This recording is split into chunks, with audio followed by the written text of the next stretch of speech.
Hello, I'm Drake. Welcome to Working Dragon Mystic, where we discuss real metaphysical and occult knowledge so that you can manifest real and tangible results in your life.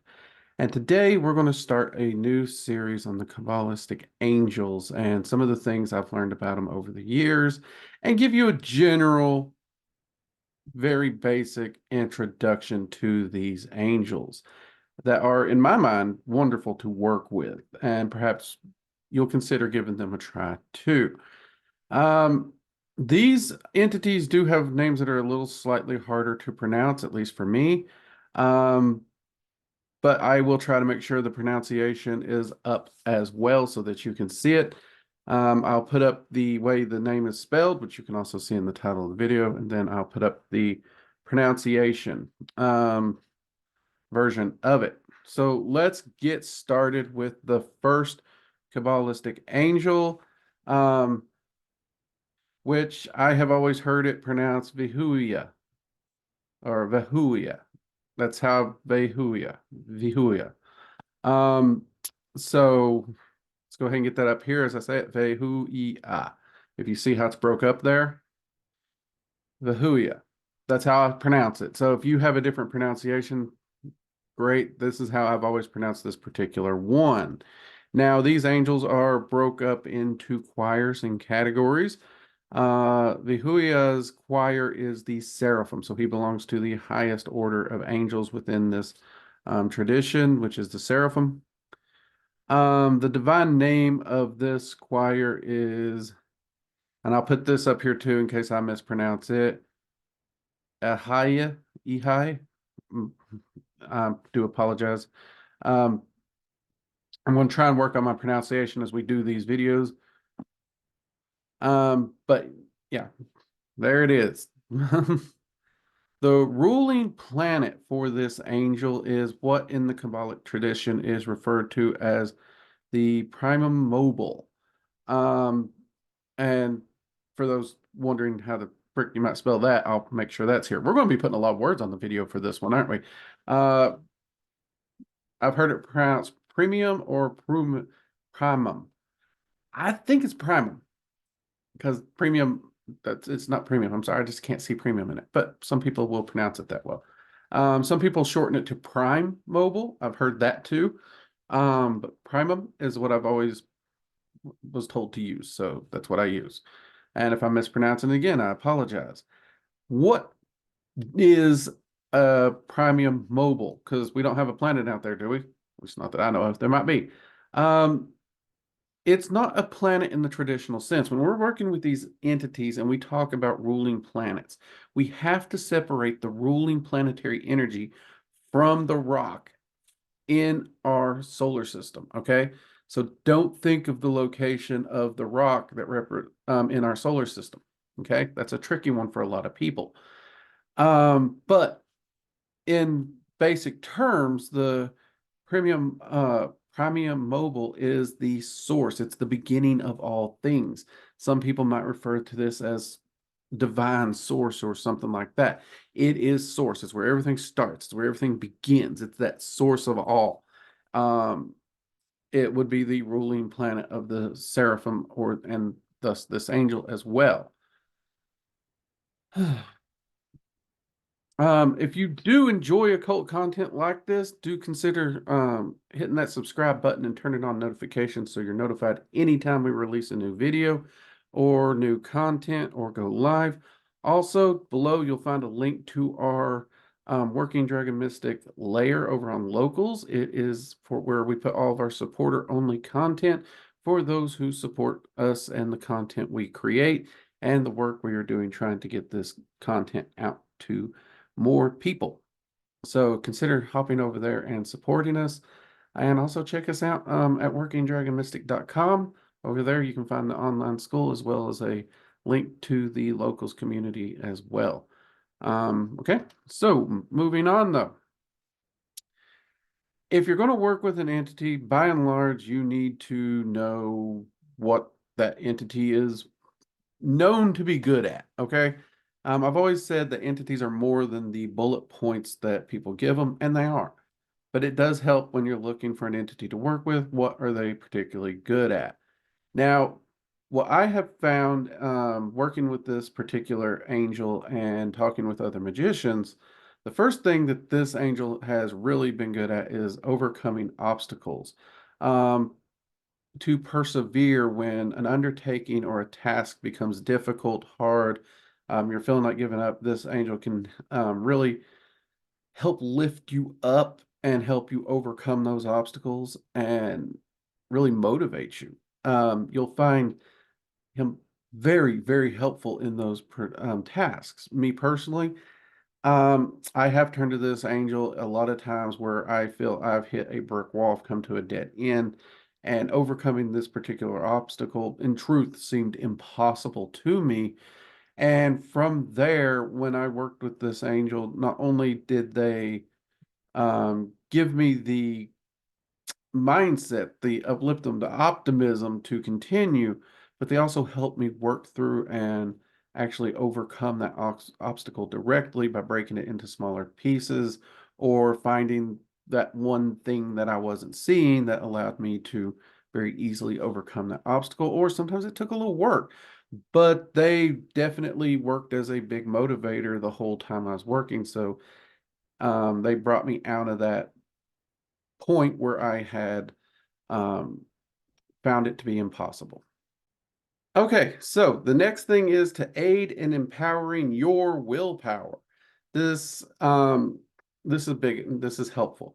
If you're undertaking any task or anything where your willpower is going to be coming into play, or if you're dealing with a person who, I don't know, maybe you want to hit punch them or just, whatever, and you want to try and be polite and it's really struggling to do it, whatever it's going to come to, when you need more willpower, this angel is going to really be great at helping with this. There have been a few bad habits in my life that I have had to kick, and it can be hard to build new habits. And usually, building those new habits comes with a big helping of willpower to not do the things that you were doing or to continue doing the things that you need to do. And I have reached out to this angel quite a few times with those things. And I've even considered reaching out to them again to help me with other projects I've got working. The main reason I haven't is I'm just working with other entities that I want to see how well those results pan out first. That's really it. Um, so whether your willpower is just running a little low or you feel it's non-existent at all, this angel is amazing at helping you recharge and persevere through that and help keep your willpower strong. All right. And lastly, we have develop your self-esteem. This may seem a little crazy, but developing self-esteem in a good way without ego or arrogance is a really great trait for any person to have. And this angel can help you do it. They can help you boost and develop and that self-esteem in yourself, that knowledge of self, and understand that you are actually capable of a lot more than you give yourself credit for, and give you that self-esteem and that confidence without feeding into ego and arrogance. And honestly, I have found this very, very useful, especially when I was younger.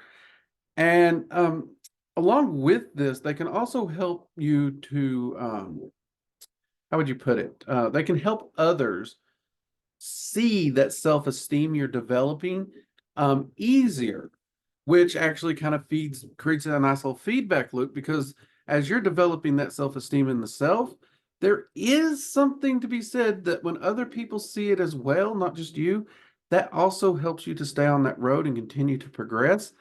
A lot of people worry about that because they're afraid it's going to bleed over into ego and arrogance and all that, those more negative sides of it.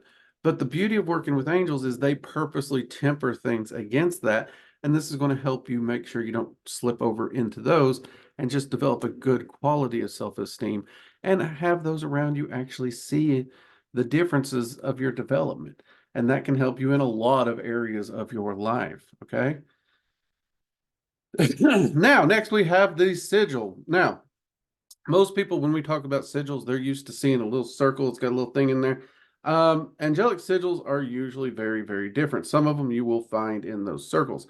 I do not I was not originally trained to use the ones in the circles. I was trained to use some, they're more elongated, most of them. Some of them are slightly shaped, but some of them's more elongated, almost like a script.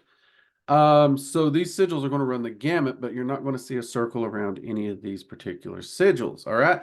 So for the sigil of this particular angel, we'll get that up here on the screen here.